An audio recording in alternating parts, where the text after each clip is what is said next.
Peoples पार्टीअ जी शहीद chairperson मोहतरमा बेनज़ीर भुट्टो साहिबा जी 16वीं वरसी अॼु ॻड़ी ख़ुदा बख़्श भुट्टो में निहायत अक़ीदत ऐं एहतराम सां मल्हाई पई वञे, जंहिंजा समूरा इंतज़ाम मुकमिल कया विया आहिनि। पीपीअ जो शरीक chairman Asif Ali Zardari, PP chairman Bilal Bhutto Zardari, Sanam Bhutto, Faryal Talpur, Aseefa Bhutto Zardari वर्सीअ में शिरकत लाइ नवदिरो हाउस पहुची विया। वर्सीअ जे मौक़े ते मुल्क जे मुख़्तलिफ़ इलाइक़नि खां काफ़िलनि जे पहुचण जो सिलसिलो जारी आहे। कारकुन उभॾारींदड़ नारनि में शहीद क़ाइद जी मज़ार ते हाज़ुरी भरे ख़िराज तहसीन पेश करे रहिया आहिनि। मज़ार समेत जलसेगाह तयारु करे पार्टीअ जे झंडनि लाइटिंग सां सींगारियो वियो आहे।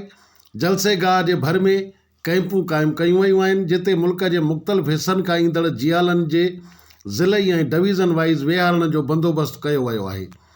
जीअं काफ़िलनि जी सूरत में कारकुन मज़ार ते पहुचंदा त पंहिंजे कैंपुनि में तरसंदा। वॾो स्टेज तयारु कयो वियो आहे।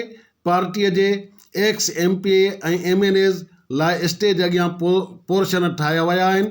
जलसेगाह में पाणीअ तोड़े मेडिकल जूं कैंपूं क़ाइमु कयूं वयूं आहिनि, जॾहिं त सिक्योरिटी जा इंतज़ाम इंतिहाई सख़्तु कया विया आहिनि। सुबुह सवेर खां क़ुरान ख़्वानीअ सां वर्सीअ जे प्रोग्रामनि जी शुरूआति कई वई आहे ऐं अॼु मंझंदि 2 वॻे मुशाइरो पिणु थींदो, जंहिंमें शाइर शहीद मोहतरमा बेनज़ीर भुट्टो साहिबा खे लफ़्ज़नि जी भेटा पेश कंदा। जंहिं बैदि जलसे आम थींदो, जंहिंखे आसिफ अली ज़रदारी, बिलावल भुट्टो ज़रदारी, यूसुफ रज़ा गीलानी, खुर्शीद अमन शाह, रज़ा रब्बानी, एतज़ाज़ अहसन समेत मरकज़ी ऐं सूबाई अॻुवान ख़िताब कंदा। जंहिं बैदि 5:20 ते शहीद बेनज़ीर भुट्टो जी शहादत वारे वक़्त ते 2 मिंटनि जे लाइ ख़ामोशी अख़्तियार करे संदसि मग़फ़िरत लाइ दुआ घुरी वेंदी। 15 SP, 19 SSP, 65 DSP समेत 7000 पुलिस अहलकारनि समेत commandos, ladies police, traffic police खे मुक़ररु करे जलसेगाह खे स्कैनिंग गेटियूं लॻायूं वयूं आहिनि। दाख़िला वारनि गेटुनि समेत जलसेगाह में किलो सर्किट कैमराऊं लॻायूं वयूं आहिनि। झड़ती वठण बैदि कारकुननि खे जलसेगाह अंदरि दाख़िल कयो पियो वञे, जॾहिं त ट्रैफ़िक जा इंतज़ाम कराची ट्रैफ़िक पुलिस हवाले कया विया आहिनि।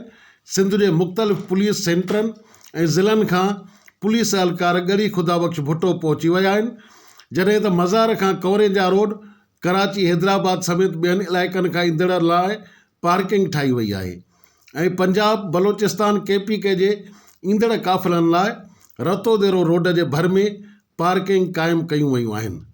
होॾां सिक्योरिटी जो जाइज़ो वठण लाइ IG सिंध रफ़ियत मुख़्तियार ॻड़ी ख़ुदा बख़्श भुट्टो पहुची सिक्योरिटी इंतज़ामनि जो जाइज़ो वरितो।